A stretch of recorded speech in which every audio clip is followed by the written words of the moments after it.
Good afternoon. My name is Billy Garrett. I'm the Executive Director of the New Mexico History Museum for 3 days and 1 more hour. And then I will be riding into retirement, into the sunrise, not the sunset, as they say. I want to welcome you all here.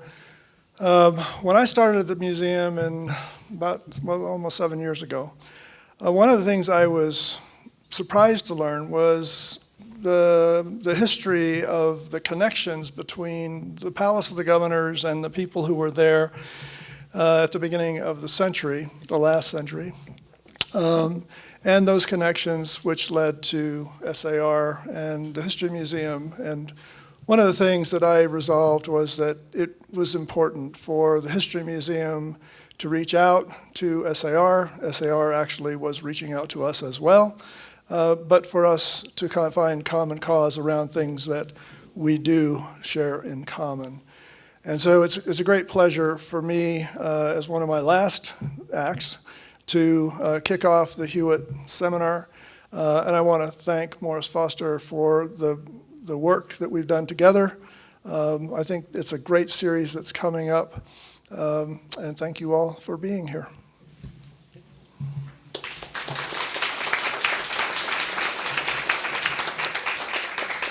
Hi, I'm Morris Foster. I'm president of SAR. I want to thank Billy for being such a collegial and engaged partner in this and many other things. And we're happy that Billy is going to be on, and will continue on the SAR advisory board into the far future. So we'll have the benefit of his engagement and advice. We're here to learn more about Edgar Lee Hewett, and the founder of almost everything in Santa Fe. It would take me too long to list all the things he founded. It would be shorter for me to list the things he did not found in Santa Fe. And so we're really excited about this. We're pleased to have you all here, and I'm not going to keep things too long. Dr. Bruce Bernstein is going to handle the introductions. Bruce is the Tribal Historic Preservation Officer at San Ildefonso Pueblo, and much like Edgar Lee Hewett, Bruce has had many positions in Santa Fe of importance, of cultural and anthropological and archaeological importance. So we're very pleased to have him also as a senior scholar at SAR. So there's just a lot of entangled relationships that are very healthy and good for all of us. So Bruce, I'll let you take the show.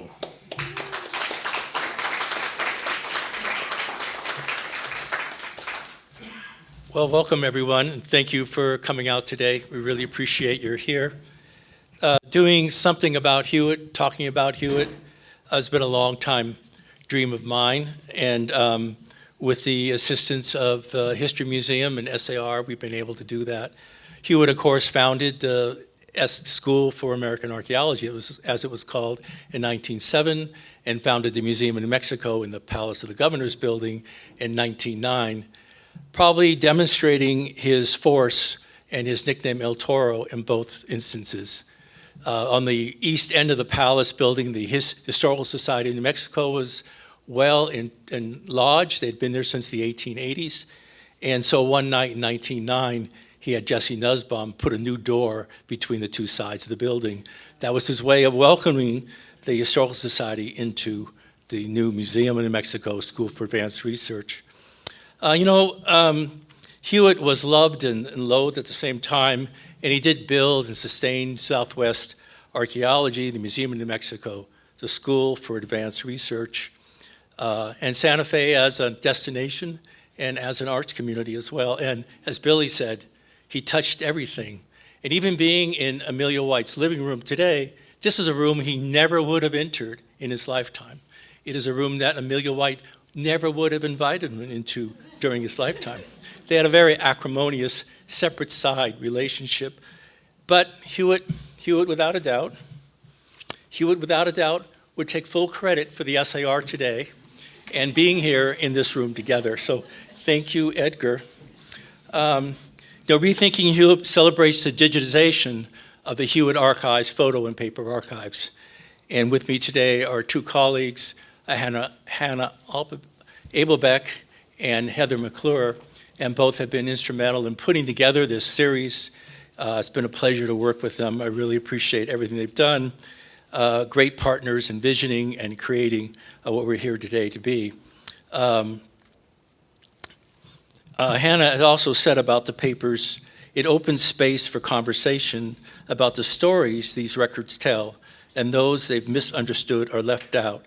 Hannah will present with Alicia Romero in our next talk on February 24th, which reminds me to tell you this is a 4-part lecture series that we're very excited about, and I hope that you'll be able to make the next 3 as well.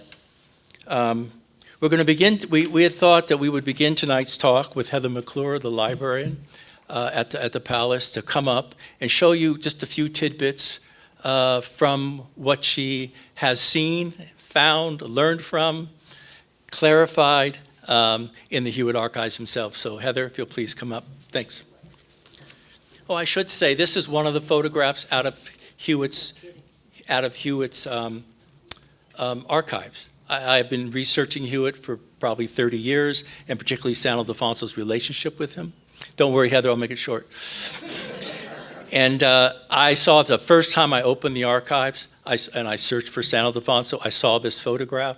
This is probably 1907 or 1908, and this man here is Julian Martinez, and he's carrying down the mountain probably in those panniers, those handmade by wood and using green boughs to cushion the pottery he's taking back to the museum and supposedly sending off to the Smithsonian. Heather, please come up.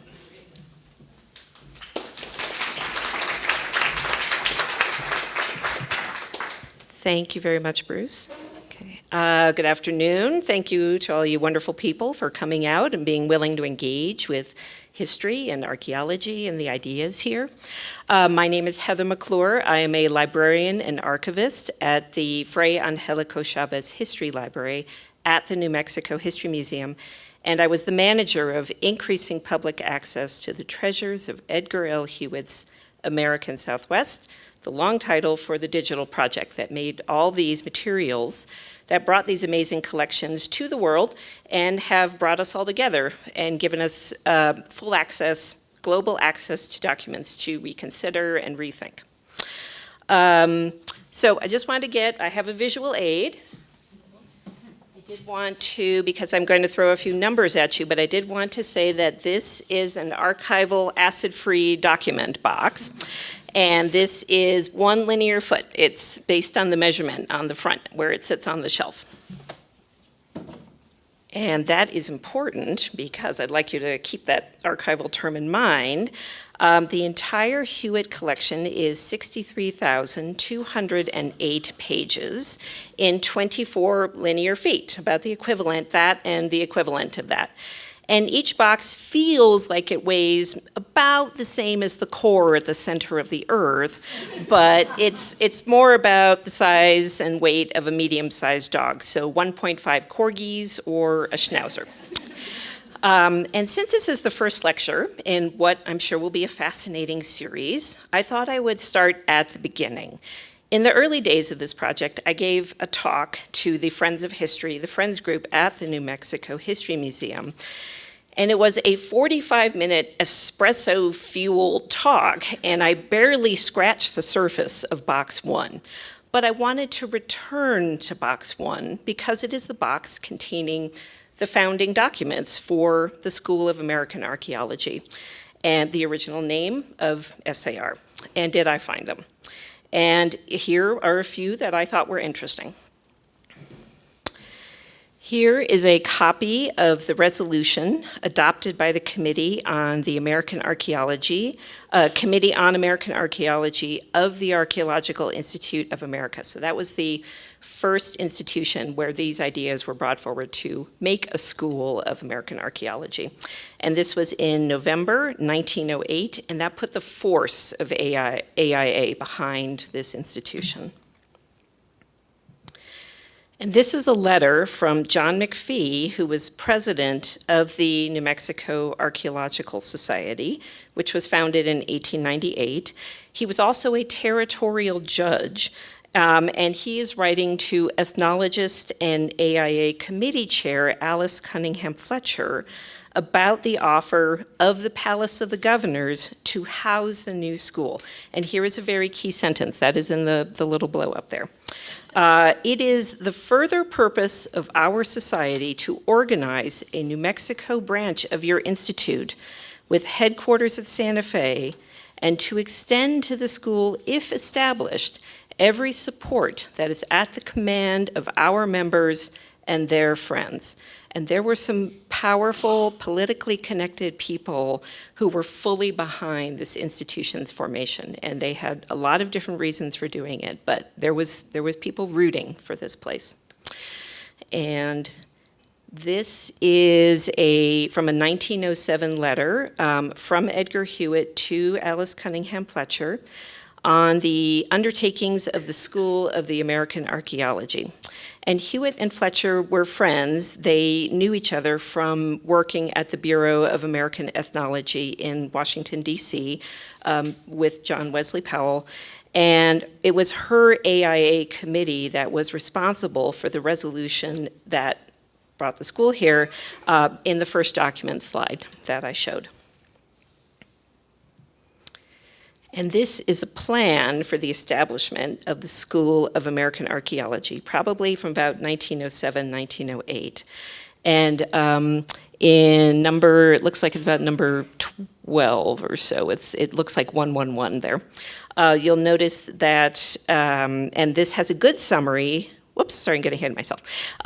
In the one that says 111, you'll notice the term field experience and training.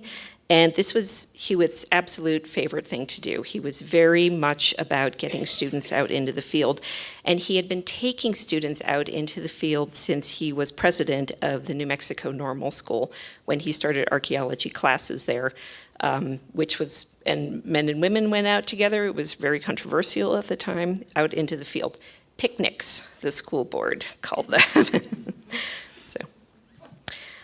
And this is from Hewett's first report as the director of American Archaeology, because boy, this guy just loved to get titles attached to himself. And it does include, this is only just a small summary, or a small segment of it, it's a multi-page document, but it does have a good summary of the school settling in Santa Fe with some glossing over of the political dealings that made it all happen. And these things that I'm showing today, these are just from the Hewett collection. There are other interesting documents in related collections, also at Chavez Library, at the History Museum.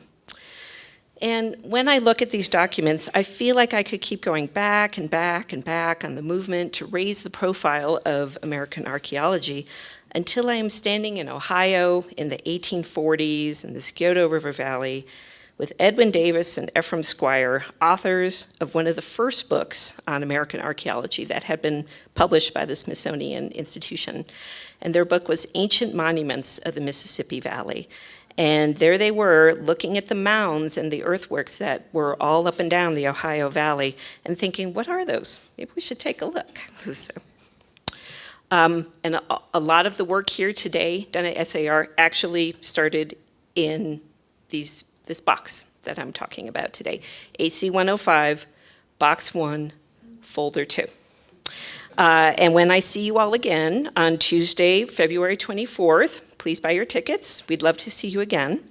For the next lecture in this series, I will be talking about letter salutations, nicknames, and what Alfred Tozer really thought about Hewett. So, yeah, thank you. Yeah.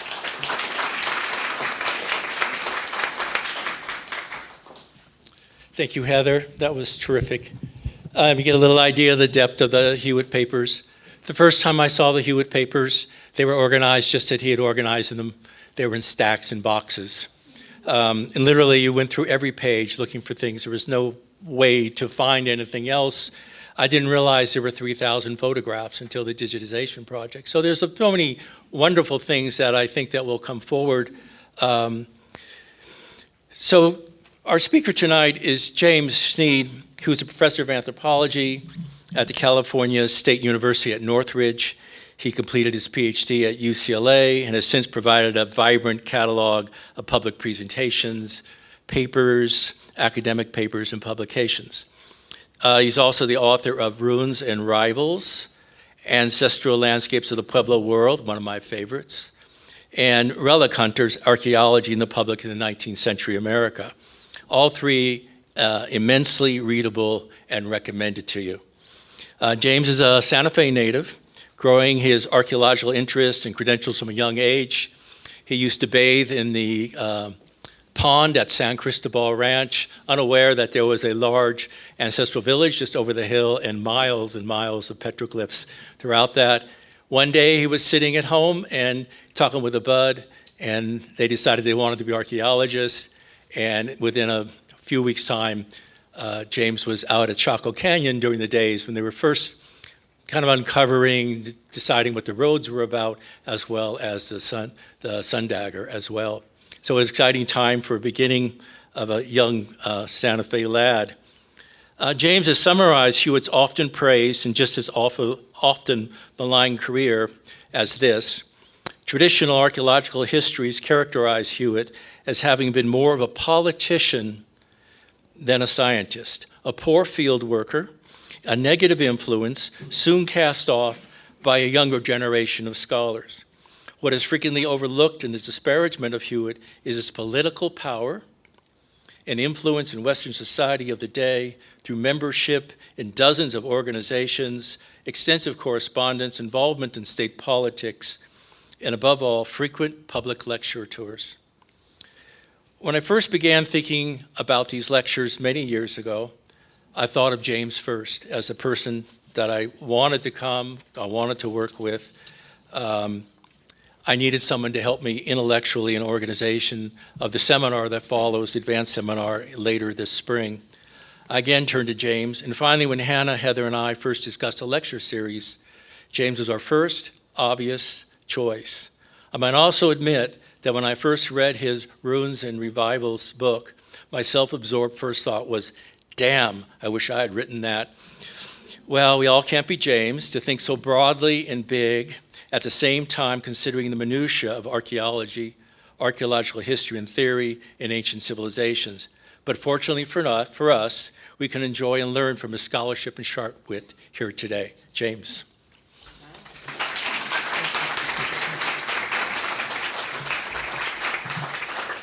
What Bruce was too kind to mention in that lovely introduction was that when we were sitting in a living room with my friend Joseph Sneros on holiday from Santa Fe High School in about 1977 or 78, and just chatting away about how nice it would be to be an archaeologist, his dad was in the next room. Jose Cisneros was at that time one of the higher officials in the Southwest region of the National Park Service. And he was really tired of hearing us yak about how nice it would be to be an archaeologist. So he literally picked up the phone, called the Chaco Center, and told them that we were on our way. And he walked into the room and said, "Pack your bags, boys, you're due to Chaco Canyon."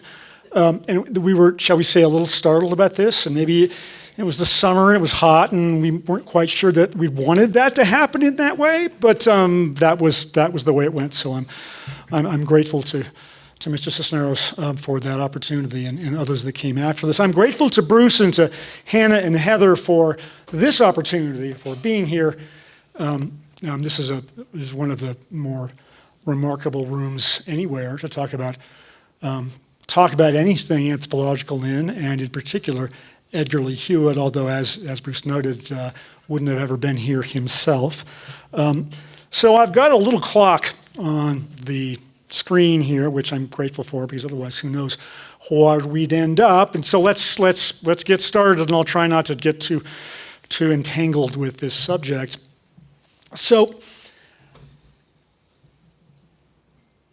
everyone in Santa Fe who is at least minimally conscious of some of the cultural history of the last, basically the late territorial and early statehood period here, should be haunted by Hewett. I know I am. I can't go downtown. I can't look at the at what we used to call the Fine Arts Museum and think about, the architecture there and Santa Fe style and Hewett. I can't go to a Fiesta event without thinking about Hewett in some kind of way. I'm an archaeologist. I went on field trips as a kid to Bandelier, and there's the whole Hewett thing at Bandelier. But it's deeper than that for many of us. There are people in the community who actually knew Hewett in his sort of declining years. For me, it's one of the particular ghostly natures of this guy in the Smokey the Bear hat, is that he allowed my great-grandmother, who had not had a formal education, to be enrolled at the New Mexico Normal School in something like 1900 after interviewing her in his office, and he figured that she was smart enough to be in college, even if she hadn't ever really been in school. And she writes in her oral history, which was written down by some family members some years later, that those were the best years of her life, or taking classes at the Normal in Las Vegas. And so I think about that, and I think about a lot of things. But to stretch the metaphor of being haunted, there's a lot of sort of darker sides to this, more interesting angles that a lot of people in previous generations had a hard time with and sort of overlooked and got around for a variety of reasons.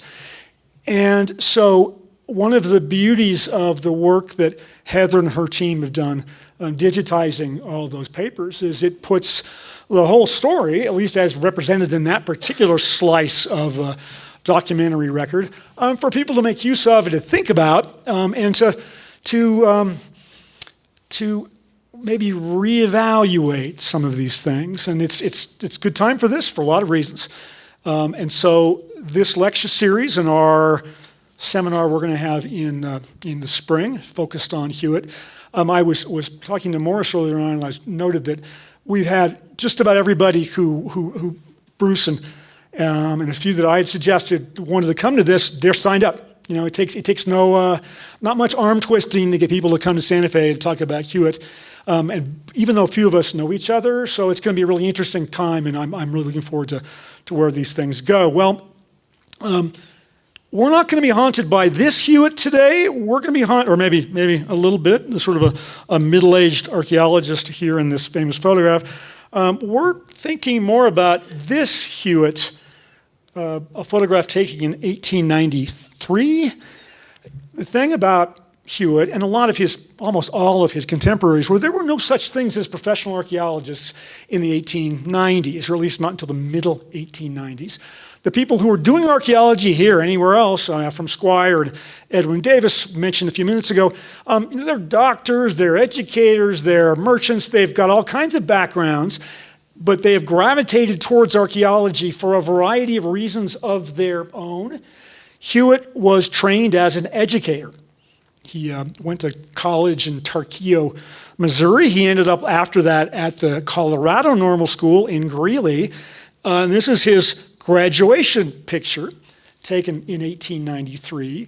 And my guess is that if you had told him in 1893 where he was going, and that we would be talking about him here in this room so long later about this, he would have been shocked, because that was not at all what he was setting out to do. And so to think this through a little bit, we're going to pick one area of his subsequent reputation, and I've chosen it because in the scholarly world, as the quotation that Bruce read earlier would suggest, we don't say a lot about Hewett. There's not a lot about him in the sort of professional history of American archaeology. But if there is, one of the things that is pointed out with some gratitude is his role in the passage of historic preservation legislation, particularly the Lacey Act, or also known as the Antiquities Act of 1906, which put the preservation of American archaeological remains on public land on a firm policy footing. But he wouldn't have thought of even that in 1893. So where we're going to go that same year here next to pick this thread up is to Chicago. I don't know that Hewett went to the World's Columbian Exposition, although that just about everybody who could afford it in the U.S. in those days did. A huge cultural landmark on many levels, and also in particular for American anthropology. On many levels, it's considered one of the moments in our professional history that what it is that we do, what we did across the 20th century and beyond, started to really take shape in a very formal kind of way. There were exhibits, events of all kinds, congresses, because of it was to celebrate the Columbus anniversary, even though it happened a year late for planning reasons, right? That's a little awkward, but because of what we used to call the Columbian encounter, the encounter between Euro-Americans and Native Americans, connected with that anniversary, that became a major theme of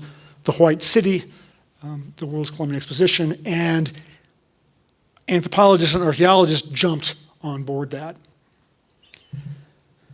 There are lots of angles to take on this, and there's actually some good writing on this. Kit Hensley and Dave Wilcox recently published an edited volume on American anthropology at the World's Columbian Exposition that's just recently come out in paperback. So if anyone's interested in that stuff, it's floating around out there, and afterwards I can direct you to it if you're interested. But what I'm going to pick out that is relevant to our theme today is this structure, which we see here as part of I trimmed out a part of a stereoscopic slide that was sold for people to take home and watch through their sort of weird stereoscopic viewer things, depicting a rather complicated papier-mâché structure next to the Anthropological building that was called the Cliff Dwellers. And the Cliff Dwellers was a commercial enterprise that was sponsored by some people who had originally gotten going at the Minneapolis Industrial Exposition a few years earlier. They had gone to the impresario was a man named H.J. Smith.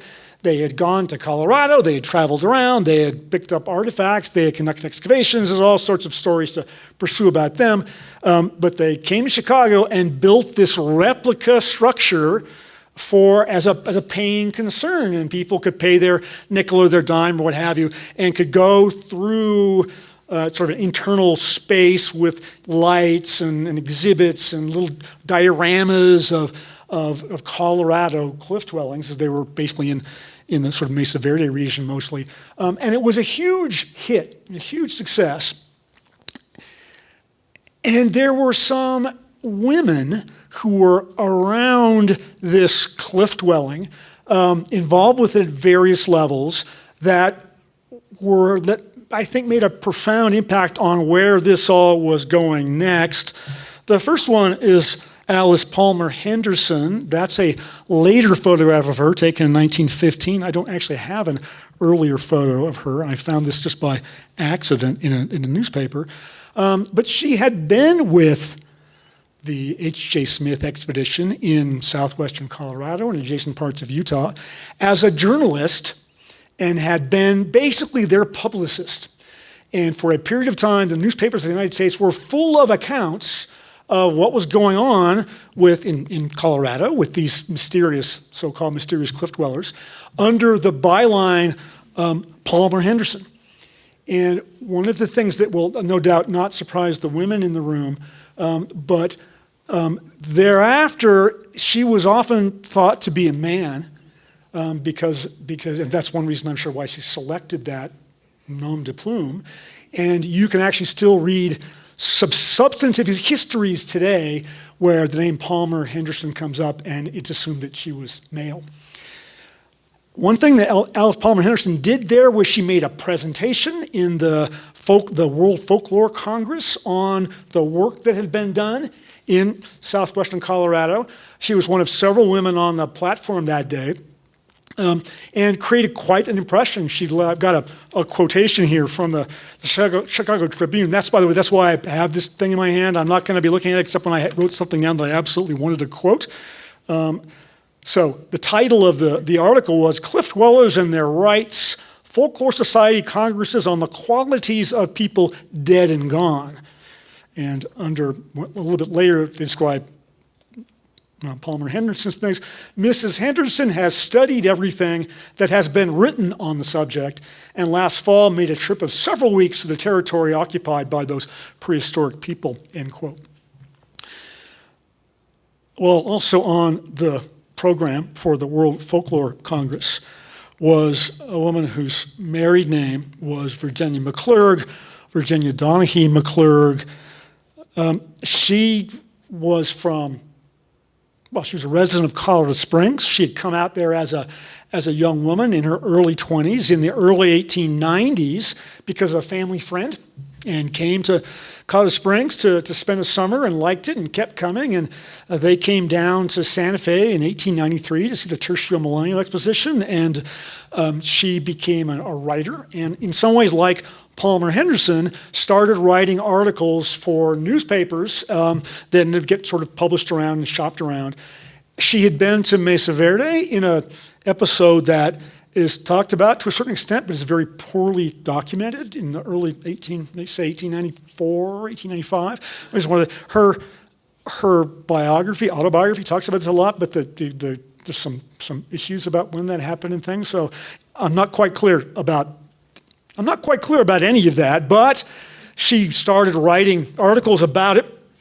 And in 1889, the Rocky Mountain News noticed that she was working for another newspaper, which is called The Great Divide.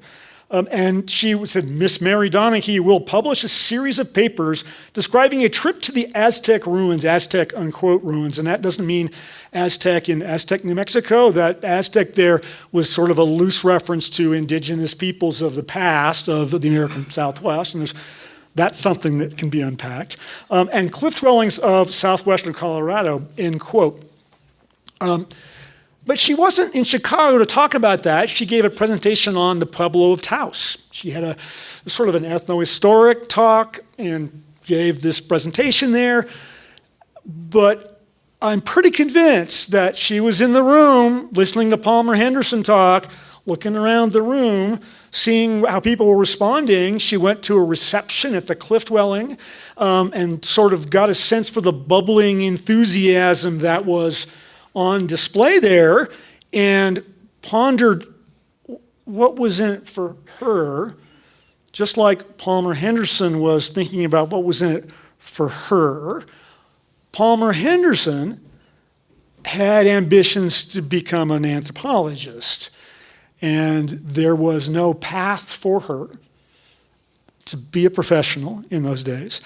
And so she ended up going in a somewhat different direction, and we don't hear any more about her in this context. Really, after about 1894, McClurg had a different idea and was more prescient, I think, in that. So by this time, by the early 1890s, there was already a long history within the Southwest itself, and to a certain extent on the national level, of concern about protecting places like the ancestral Pueblo places on the Pajarito Plateau, like places like Mesa Verde. Some of them were already long gone, had been already by that time been destroyed or looted or damaged, and there was this long history of local concern about the fate of these places, particularly because there was a lot of recognition, even quite early, in the 1860s, recognition that these were, whatever they were, whatever they represented about whatever kind of past they were, and that's an interesting angle to pursue.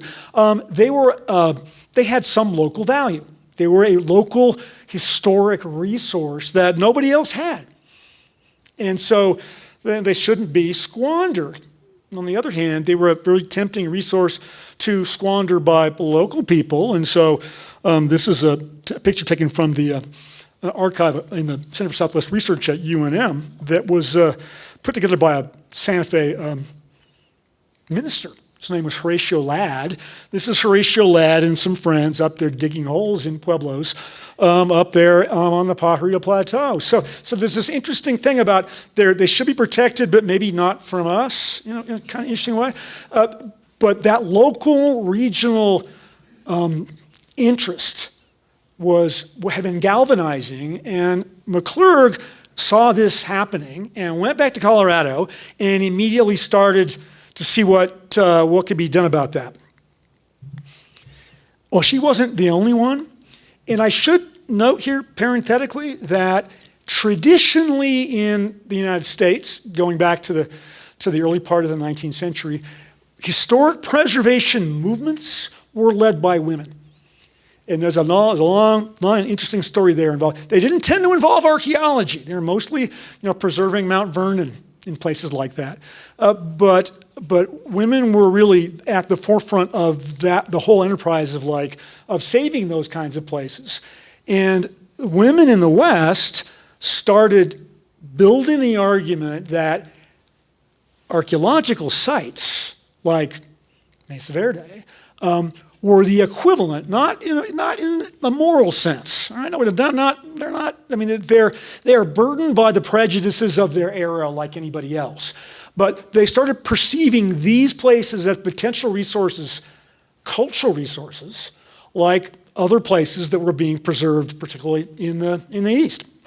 This is a tidbit from an archive at the Denver Public Library. In the minutes of a women's organization called the Monday Literary Club that was patronized by many of the sort of upper class white women in Denver. And it says Mrs. Bancroft here, that would be Mary Caroline Bancroft, who was a leading social figure in Denver at the time.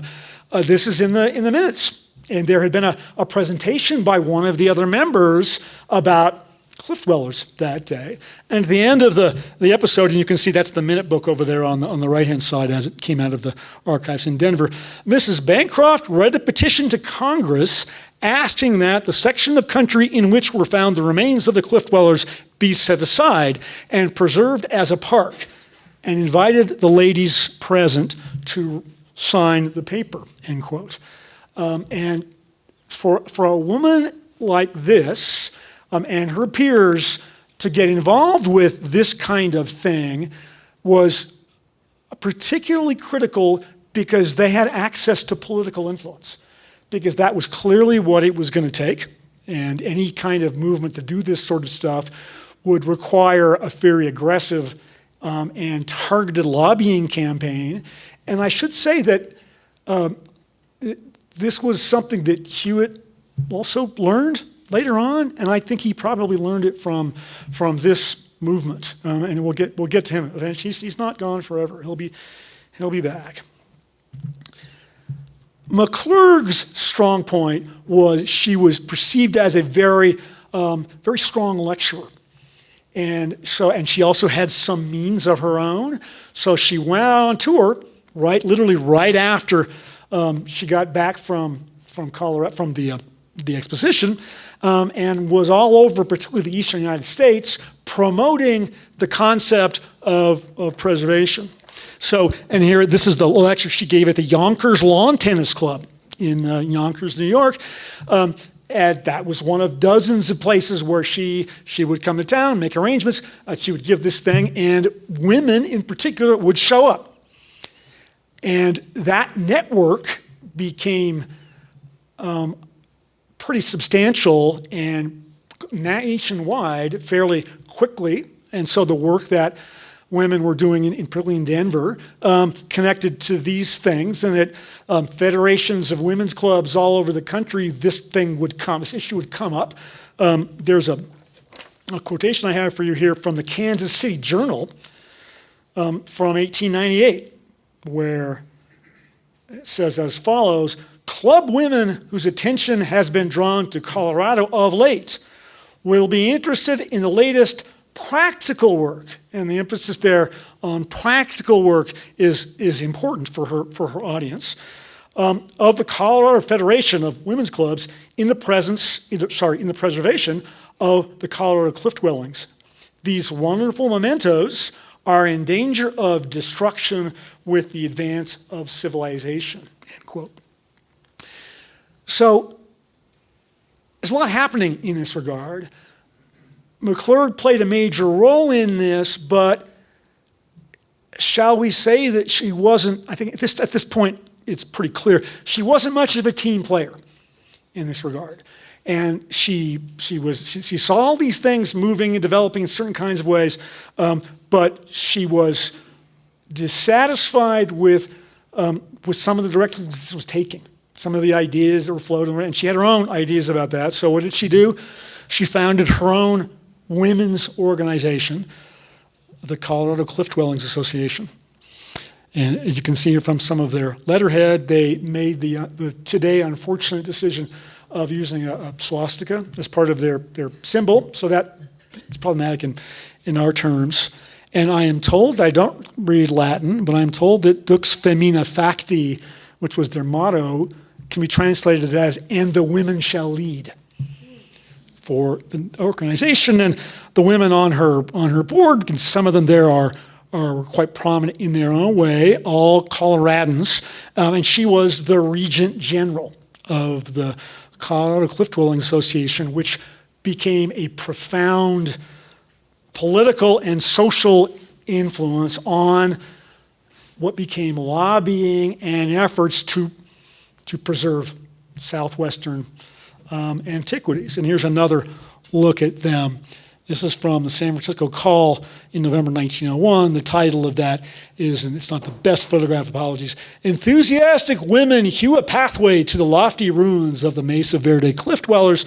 That's McClurg on the top left, and then some of the other ladies of the organization down below her. This is San Francisco, right? And it would be a mistake to underestimate, I think, the power of this movement, although, again, it probably wouldn't surprise some people that role has been underemphasized in a lot of the literature until quite recently, discussing the development of historic preservation in the United States.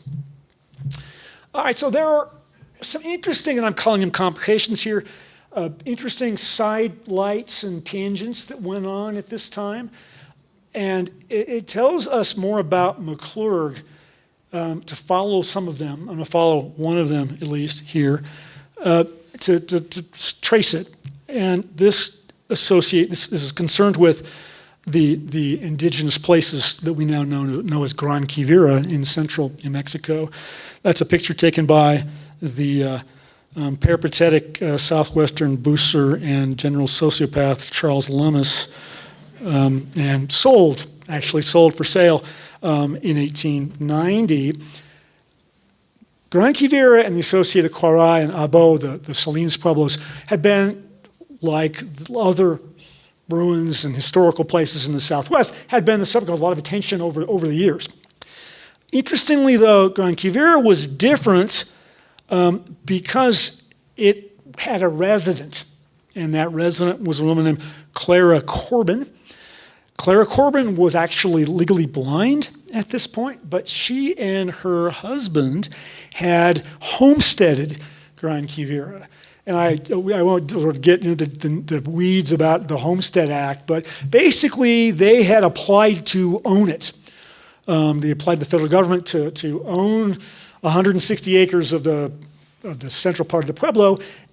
They were required to do some things to prove up their claim, as they say, but they that was their plan, was to own the Pueblos here. And here's and the husband dies.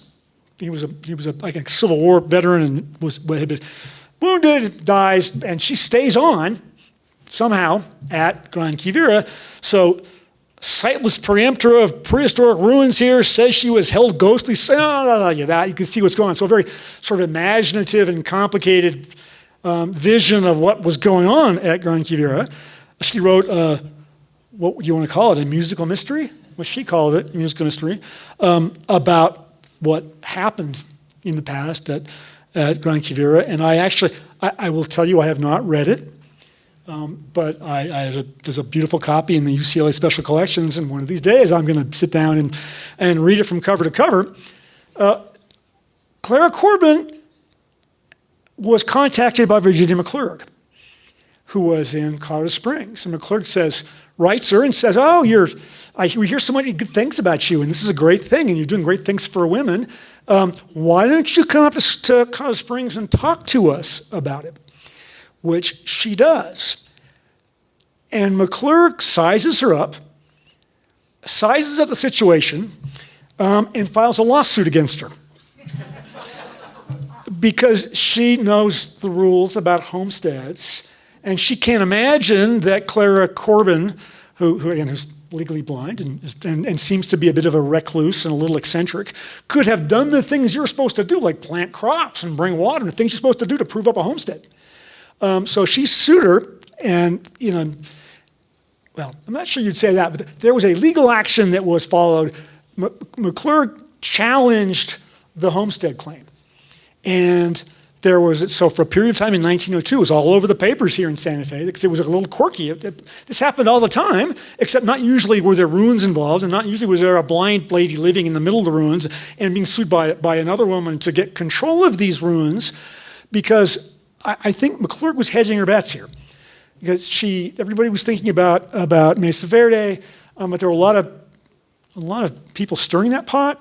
And I think she was thinking, well, here's another ruin, and this is maybe another place we can focus our energies here. And if I get it, maybe I won't have to worry about all these other people being involved.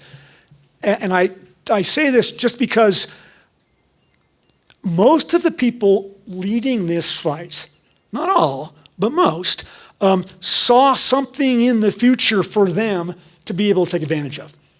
And it's pretty clear that McClurg is going like, I don't know what we're going to do with this, but we're going to get control of it and we're going to chase it down. She won several stages of this, and then it all goes up to Washington, and somebody higher up in the Interior Department sent it back and said, no, she can keep it.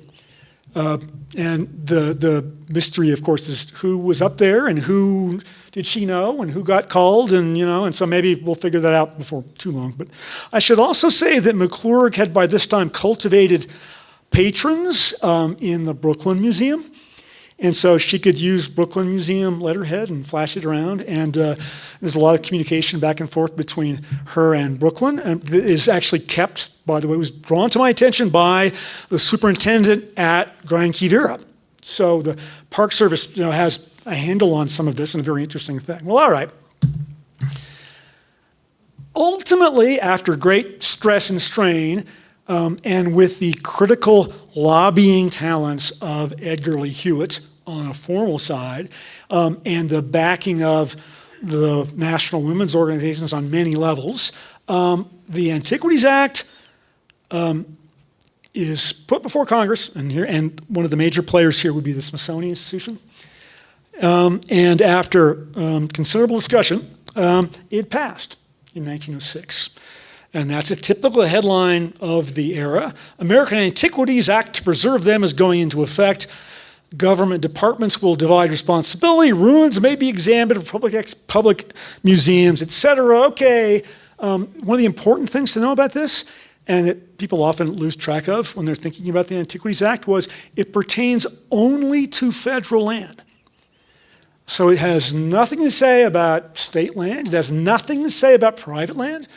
And if McClurg had gotten a hold of that Gran Quivira, then that would have been hers, even under this legislation. It brought, for the first time, in a significant way, federal oversight, or it brought antiquities into federal policy. And that rolls on from here. And I should say that if anybody knows the National Park Service historian Richard West Sellers, who used to live in Santa Fe, is no longer with us, but he's written a lot of pretty interesting things about the Antiquities Act and how it came about. Well, and Hewett was involved, and he was able to ride in the professional world, the growing professional world of American archaeology. He could ride the wave for a little bit, and that started him climbing the ladder of American anthropology. And I should say that this was because after a 3-year stint as the president of the New Mexico Normal School, and this is one of the connection with my great-grandmother, he was seen as a sort of a liberal influence, and what that meant then, wasn't the same as, it's kind of laughable today. He was fired by his board of regents, and he was in his mid-40s by that time.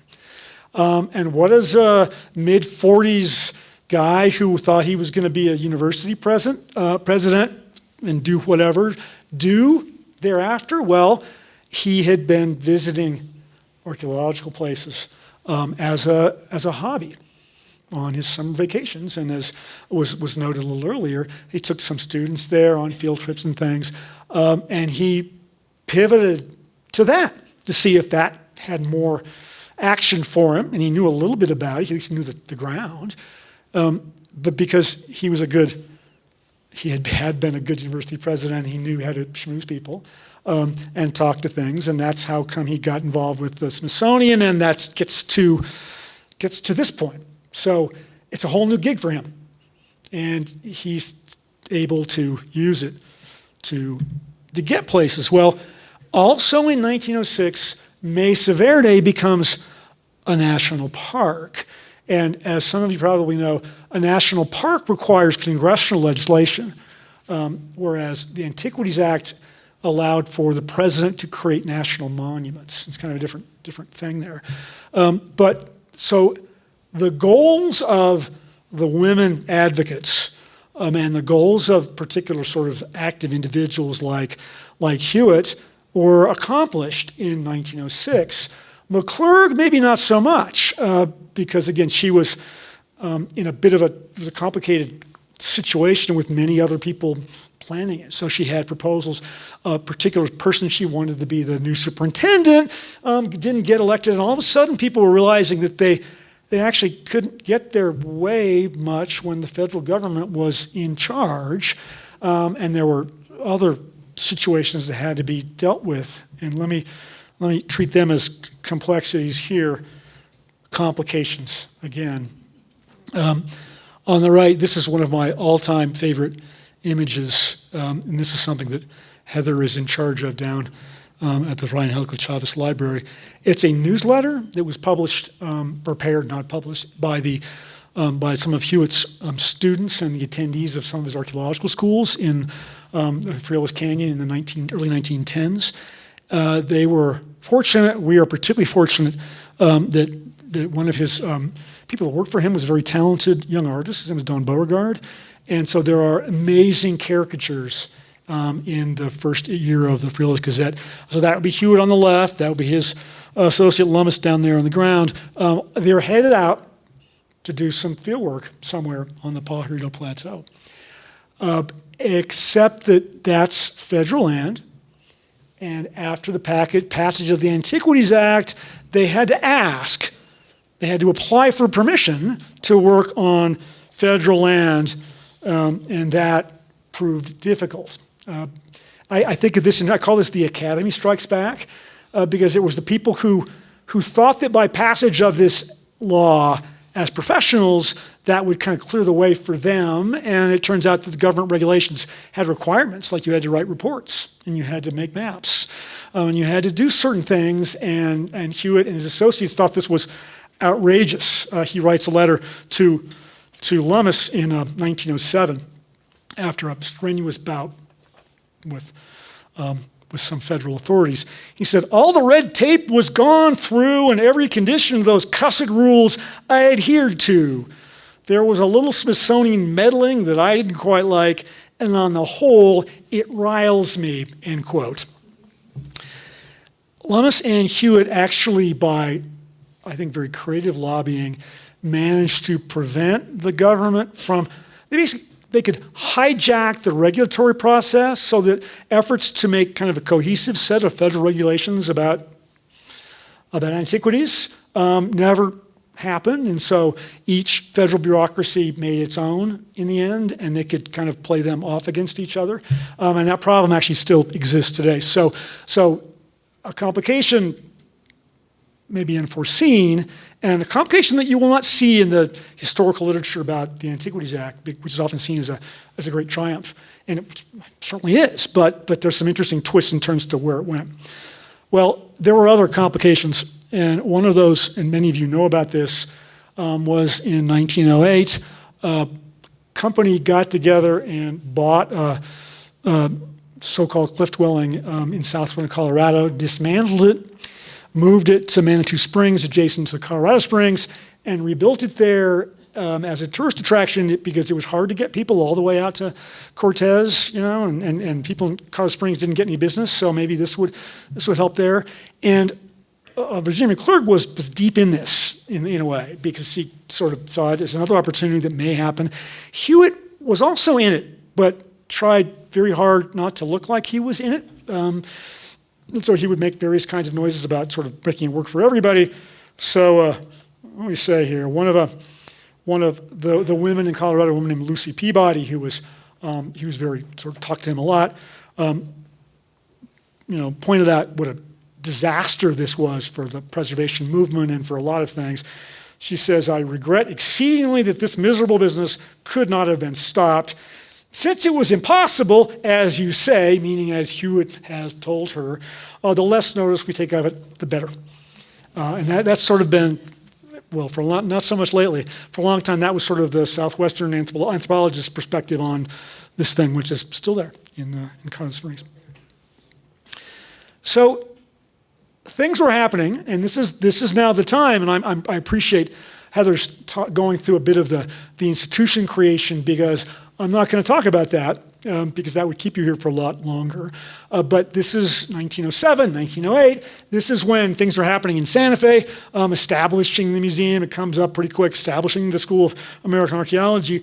But I want to look at one place that where Virginia McClurg and Edgar Lee Hewett came together a few years later, which is at Mesa Verde. So when McClurg realizes that, that there's no real, that there is no place for her here. There's also no place for women here in this whole scenario. It's evolving in the National Park Service's domains in southwestern Colorado. She realizes that the only way that they can make something happen is via money. Because as no surprise here, the federal government and their national park system that was just evolving early on here was always short of appropriations that her organization and some others could accept donations. And so she got together with Hewett to try and fund some work at Mesa Verde in honor of the women who had done all this lobbying. And that work took place at one of the places at Mesa Verde, which is now called Balcony House.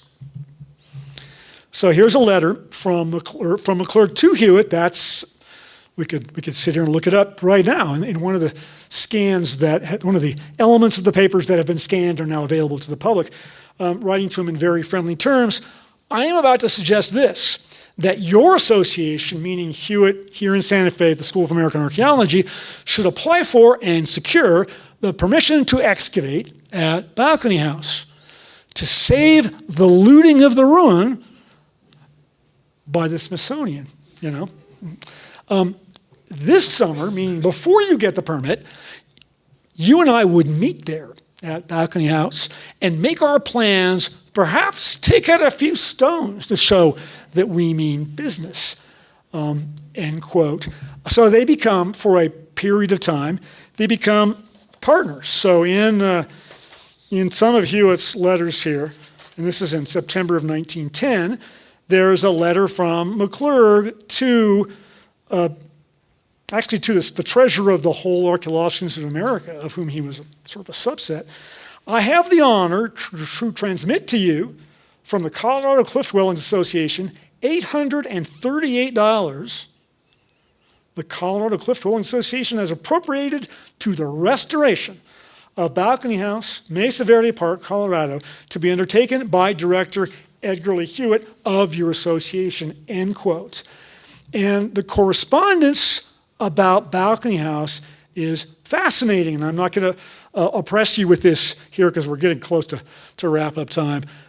As the McClurg and Hewett are discussing how this is going to play out, meanwhile, Hewett is talking to Jesse Walter Fuchs, who is the Smithsonian archaeologist, saying, "Just be patient with us. We're okay. We're not going to. This is all on the up." And Fuchs is saying, "Are you guys sure you can really do this in this funding kind of way? I mean, it's a fascinating view of the kinds of negotiations that took place in this era at these places around the subject of historic preservation, because Fuchs couldn't afford it. He knew he couldn't afford it. But he also didn't want to let anybody else on the property because did I say they were all self-interested? He was he didn't want them to mess around with what he was doing. And he's not famously a great archaeologist himself, right? So all these things played out over a couple of years, resulting in, this is one of Jesse Nussbaum's photograph, and that's a view of some of their restoration, if you want to call it that, view reconstruction, if you like, at Balcony House. And for a period of time, there was actually a plaque at Balcony House describing this work and noting the role of the women of Colorado in raising the money to preserve it. I don't think that plaque is still there, which is by itself an interesting story. But at this point, this little episode happens in Colorado, and Hewett and McClurg sort of go their separate ways. So let's pull a couple of conclusions out of this. One, archaeologists like to talk about sort of ideas about the past and what you've learned about the past and what more we know about what went on, what we've learned through our methods and complicated things. But one thing that gets skipped typically is the critical central importance of these various players of that era.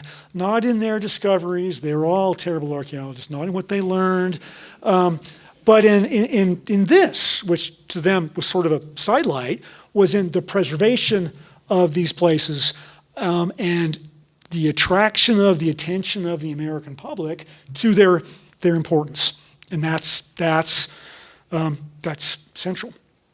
Well, the preservation story is kind of open-ended and has a lot of other angles to it. So this is also from the Friulis Gazette files in the Angelico Chavez Library. It's an imagined view of what Bandelier would look like today, or at least today in 1920-something, if it had been turned into a commercial business. Postcards, there's a swimming pool there, dance hall, cafe. Prescient in some kinds of ways, although and I'm not at all critical of my colleagues in the Department of the Interior, but it's interesting that see what their visioning would happen, and basically what happened in Manitou Springs is not terribly far from this. So worth thinking about. So this is the work of Agnes Laut. All right. So what about Virginia McClurg? Well, she went off in different directions because there was no room. There was no room there. And there was no room for anyone like her at all there. And she did a variety of related things, wrote things before the end of her life. But the organization that she established had some interesting twists and turns. So this is in the archives of the Auction Museum in Los Angeles. It's a program of the California chapter of the Colorado Cliff Dwellings Association, which survived into the 1930s. And this is their 1909 activity program. And inside, there's lists of lectures that they were sponsoring. They're going to come there. They have a song. So they actually had a group song. And ultimately turned it all they had by the end of this over to what was then the Southwest Museum. And in the middle 90s, I was talking to the librarian there, Kim Walters, who's a remarkable individual, since retired and moved to Tucson. And she goes, check out this box, and pulled it out. And it's a remarkable story. And some of these women could be traced back to Colorado. And you look at the LA Times at this point, and they're lobbying on their own. They're not in Colorado, but they're also promoting some local things. So there's a fascinating legacy there that needs further unpacking. And then we have Edgar Lee Hewett, seen in a later stage of life, not looking so happy. Maybe we can't intuit what exactly was bothering him here. But that's at Mesa Verde. I'm taking another one apparently by Jesse Nussbaum at Mesa Verde, although I wonder. A famous slogan of Hewett's that is recorded from when the Antiquities Act was passed, he was riding a horse, allegedly, apparently, to Mexico City from here. And he was in the Yaqui country of northern Mexico when he got a telegram saying it passed. And the line that he gave, and this appears a lot, was "Estoy muy contento." You know, I'm very content that this has all happened. But when you look at something like an image like this and think about some later things, we talk about Hewett in subsequent lectures and things, I don't think that contentment lasted very long. So it's worth it for us to ponder, to kind of get into the weeds there, to look deep into these archival resources that are available to us now, and talk about not the capital S stories, not the sort of meta language of the big things, but look at the smaller things, look at the relationship between people, and really find value in the complicated relationships that we can now study at our convenience. So thanks very much.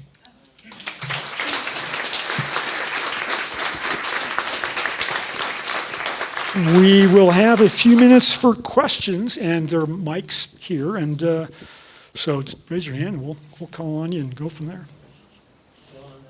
Anyone? You covered it all?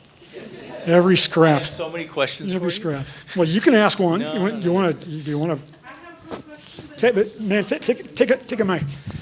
It's all right. Just take a mic, and that way it's clear. Oh, thank you. I have a loud voice anyway. So, Yeah. at the very beginning, it showed a date or dates. It was like 1860 something to 1849.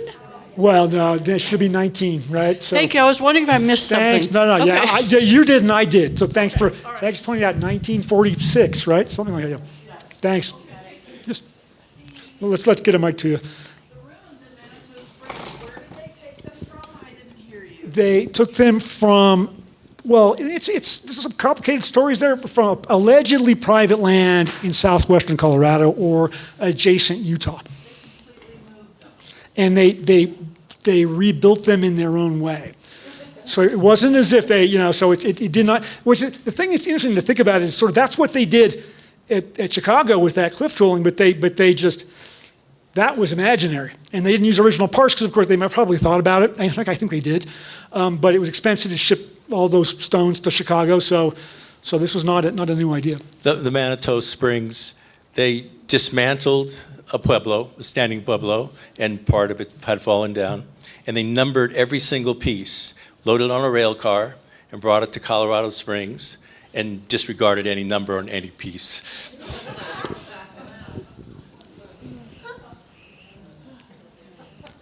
Other questions? Anyone else? Yeah. Don't go see it. You must have a question. You have a question? No? Her comment was, is this still there? And I said, unfortunately, yes, it is still there. But I don't remember seeing it when I was a kid. I might have. I don't think so. But I'm not going now. So there's a question.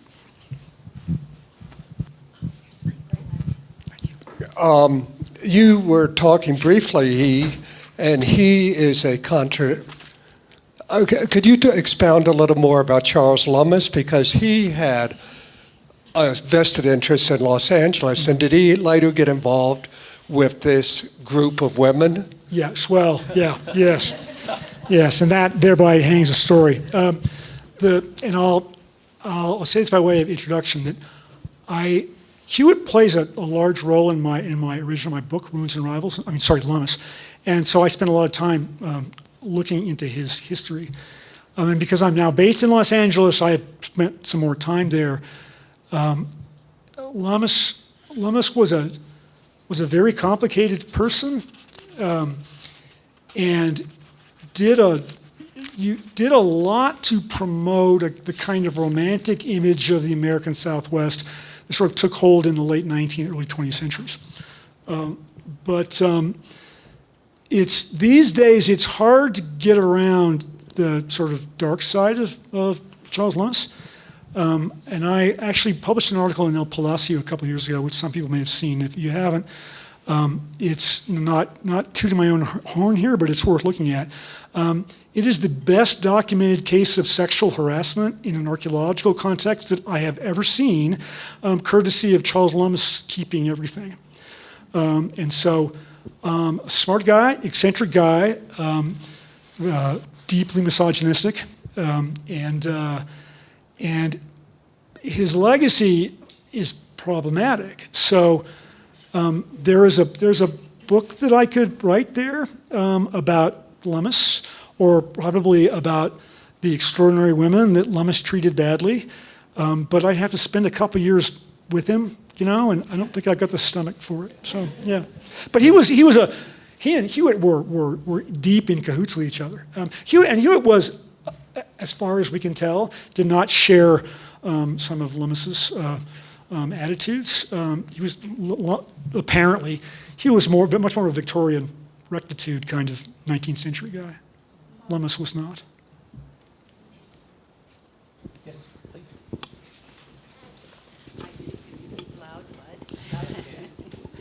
So I just had a thought at some point in the presentation when Hewett was going toward the Smithsonian. Yeah. Was McClure and the Colorado women behind or manipulating that? So in effect, Hewett's almost political base was fairly weak. And New Mexico was not particularly influential, still territory at that time.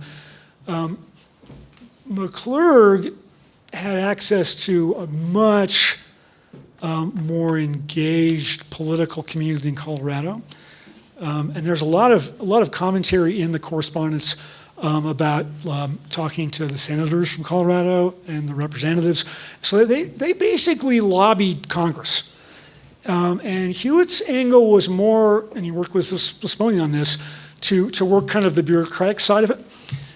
He was very much of a bureaucratic kind of guy, and he sort of understood that. So when it gets around to the regulations, he basically arranged a bunch of meetings with obscure representatives of the Forestry Service, and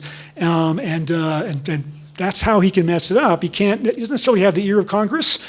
So you could imagine they're lobbying on parallel tracks, right? The Smithsonian was influential. The people on board and Hewett and things were showing up to prestigious panels, and they went to congressional committees and things. Meanwhile, the senators were getting letters from constituents, suggesting that they vote for these things to keep their people happy back in Denver. So I think that's kind of how it works. Last question. Well, we thank you very much, James. Thanks very much.